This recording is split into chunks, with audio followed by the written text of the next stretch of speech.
Jai Sai Ram. We will now continue with chapter 20 of the Satcharitra. It is called the Isha Upanishad. Das Ganu once started to write a Marathi commentary on the Isha Upanishad. Let us first give a brief idea of this Upanishad before proceeding further. It is called Mantropanishad as it is embodied in the mantras of the Vedic Sanhita. It constitutes the last or the 40th chapter of the Vajraseni Sanhita, the Yajurved, and it is therefore called Snehi Sanhitopanishad. I'm sorry if I'm pronouncing it wrong. Being embodied in the Vedic Sanhitas, this is regarded as superior to all Upanishads which are in the Brahmanyaks and the Aranyaks. Not only this, other Upanishads are considered to be commentaries on the truth briefly mentioned in the Isha Upanishad. For example, the biggest of the Upanishad, which is Dhranyaka Upanishad, is considered by Pandit Satavalekar to be a running commentary on the Isha Upanishad. Professor R.D. Ranade says, the Isha Upanishad is quite a small Upanishad and yet it contains many facts which show an extraordinary piercing insight. Within the short compass of 18 verses, it gives a valuable mystic description of the Atma, a description of the ideal sage who stands unruffled in the midst of temptations and sorrows, an enumeration of the doctrine or Karma Yoga as later formulated. The most valuable idea that lies in the root of the Upanishad is that of a logical synthesis between the two opposites of knowledge and work, which are both required according to the Upanishad to be annulled in a higher synthesis. In another place, he says that the poetry of the Isha Upanishad is a co-mixture of moral, mystical and metaphysical knowledge. From the brief description given above about the Upanishad, one can see how difficult it is to translate this Upanishad in a vernacular language and bring out its exact meaning. Das Ganu translated it in the Marathi OV meter, verse by verse, but as he did not comprehend the gist or essence of the Upanishad, he was not satisfied with his performance. On being dissatisfied, he consulted some learned men regarding his doubts and difficulties and discussed it with them at great length. They did not solve them, nor did they give him any rational and satisfactory explanation. So Das Ganu was a little restless over the matter. The Sadguru is the only one competent and qualified to explain. As we have seen, this Upanishad is the quintessence of the Vedas. It is the science of realization. It is the weapon which can rend asunder the bondage of life and death and set us free. Therefore, Das Ganu thought that only he who has himself attained self-realization could give him the true interpretation of this Upanishad. He resolved to consult Sai Baba about this. When he got an opportunity to go to Shirdi, he saw Sai Baba prostrated before him and mentioned his difficulties about the Ishavasya Upanishad and requested Baba to give him the correct solution. Sai Baba blessed him and said, "You need not be anxious, as there will be no difficulty in this matter. Kaka's maid will solve your doubts at Ville Parle on your way home." The people who were there heard this and thought Baba was probably joking and said, how could an illiterate maid solve difficulties of this nature? But Das Ganu thought otherwise. He was sure that whatever Baba said must come true, as Baba's word was the decree of the Almighty. Kaka's maid. Since Das Ganu fully trusted Baba's words, he left Shirdi and came to Ville Parle and stayed with Kaka Sahib Dikshit. The next day, when Das Ganu was enjoying a nap, he heard a poor girl singing a beautiful song in a clear and melodious voice.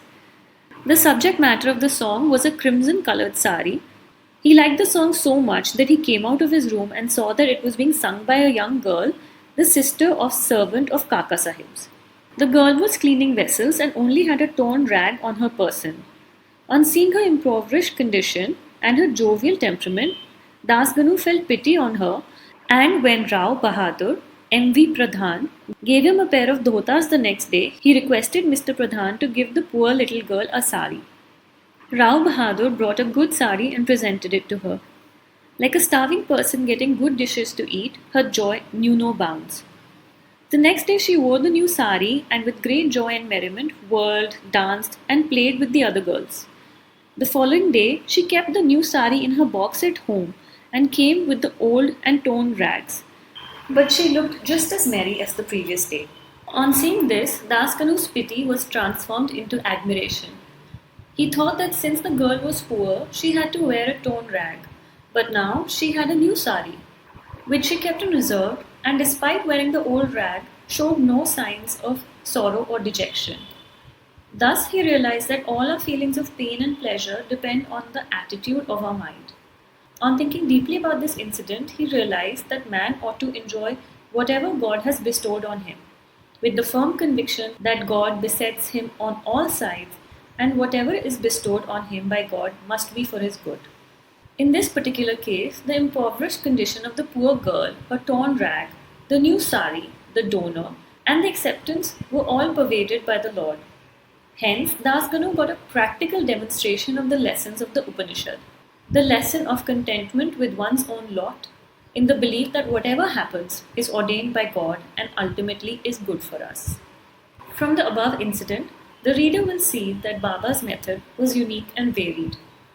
Though Baba never left Shirdi, he sent some to Machindragarh, Kolhapur, Sholapur to practice sadhanas. To some he appeared in his usual form, while to others he appeared when they were awake or dreaming and satisfied their desires. It is impossible to describe all the methods that Baba used in imparting instructions to his devotees. In this particular case, he sent Das Ganu to Vile Parle.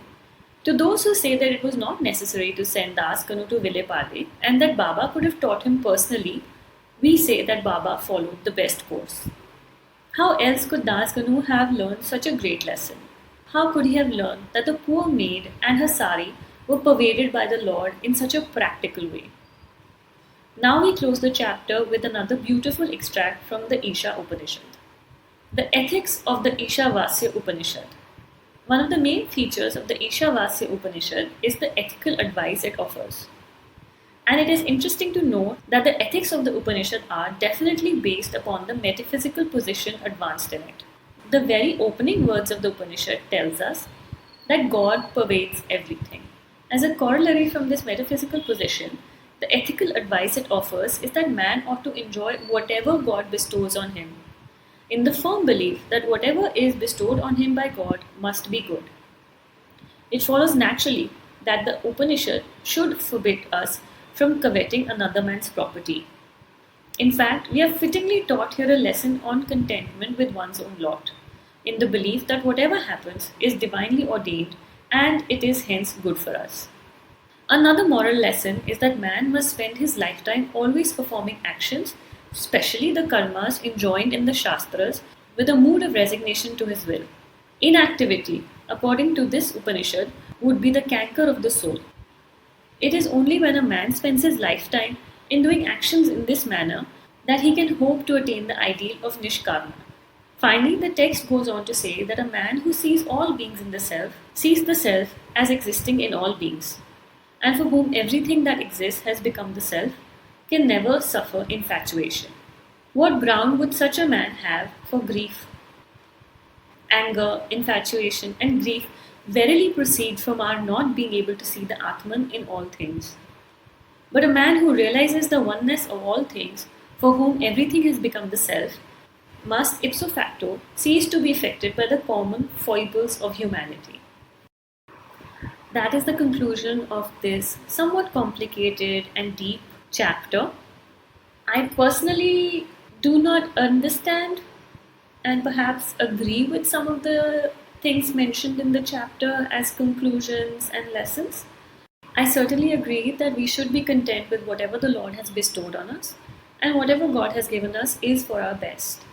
However, I don't know how the lesson of the maid not taking the sari, or rather not using the sari, is a sign of contentment, and what that lesson exactly says. Perhaps Baba will show me what the lesson is, just like he has shown practically to Das Ganu in this chapter and in many other chapters. Maybe if someone has understood it, please leave it in the comment section. I'd love to know what people think of this and what their interpretation might be. I am also very inspired to read the Isha Upanishad myself and see what comes out of it. And we will conclude this chapter now. We will start with chapter 21 in the next video. Jai Sai Ram.